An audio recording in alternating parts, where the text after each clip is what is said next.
When you start to worry and overthink, try this.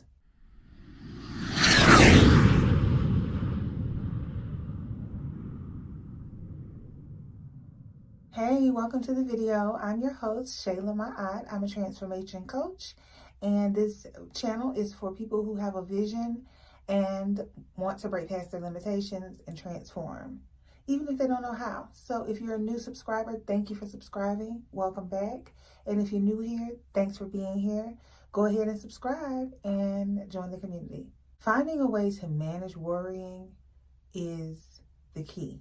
So worrying causes anxiety, and anxiety is definitely a limitation. So let's define anxiety. Anxiety is the mind and body's reaction to stressful, dangerous, and unfamiliar situations. And those are all a part of life.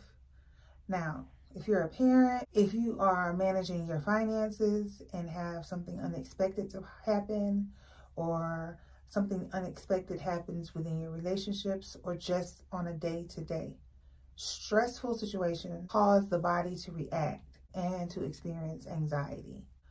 Negative thoughts, worrying thoughts is very stressful. So anxiety is the mind and body's reaction to stressful, dangerous, and unfamiliar situations. Also, sometimes your circumstances can just be overwhelming. I know I have struggled with worrying and overthinking for years, so much to the point that I finally found a way to address some of the overthinking and worrying. We do not need to have stress causing us to be limited in life.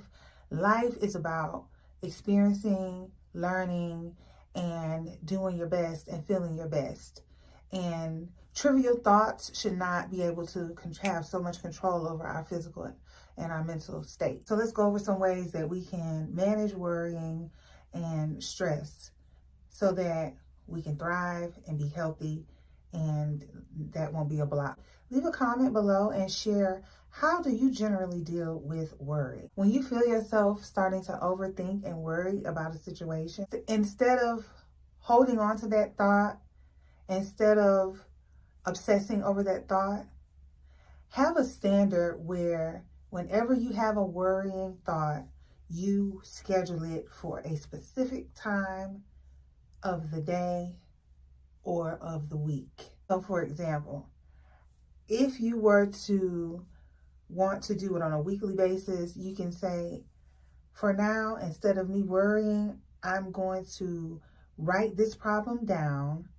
And that's step 2. Instead of worrying about it, you can write it down and schedule it for a different time to address. And as you have these worrying thoughts that come up, put it into a category on your planner or in your notes as something that you're going to address at a different time of the day or week. You can even schedule a time of day.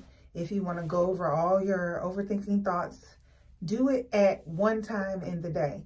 That way, you're not spending all day being stagnated or stunned by a variety of limiting, worrying thoughts. The main benefit of the worry appointment is that you get instant relief.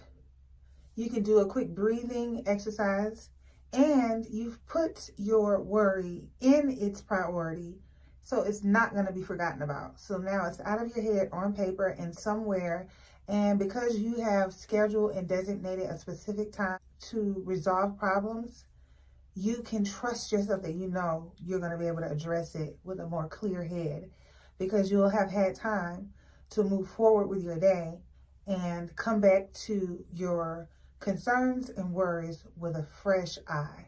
Another great benefit of the worry appointment is that by the time you get to the problem, it's not as intense. You've had time to stabilize and see things from a different perspective. But you really truly got to let it go. When you write it down, you have to trust yourself and have discipline to say that this thought, this worry is going to be addressed at a different time. I'm not going to allow it to stop me throughout my day. Sometimes what you're worrying about has a chance to resolve itself. Or circumstances throughout the day may unfold in a way where you're in a different position where you can make a different decision during the postponed worry appointment versus if you would react while the thought was happening. By you stepping away from the problem, putting it on another time, you allow your day or your week to unfold, and you have a different perspective when it comes time to address your problems. Now, this is not about procrastination or putting things off. It's just about being strategic with your energy and your focus. And instead of allowing worries to overshadow your state of being, you're just putting it in its place so that you can address it with a sense of strength and confidence. Now, on worry day, during your actual worry appointment, remember, take one problem at a time, write down all the pros, cons, and address everything as if you know that you are already supported and it will be okay. When you leave your worry appointment, you should leave with a plan. And you should exchange any doubts with actions. And sometimes an action could be letting time have a chance. It doesn't always mean you gotta hammer away at it. It may be about giving it time, or it may be about a two-step process. But have a plan, exchange the worry and the doubt with an action plan. So this was really fun talking about worrying, and I hope that you try the worry appointment and leave a comment below and let me know how it went. Until the next video, don't forget to check out my freebies down below in the description and subscribe, and I'll see you on the next video.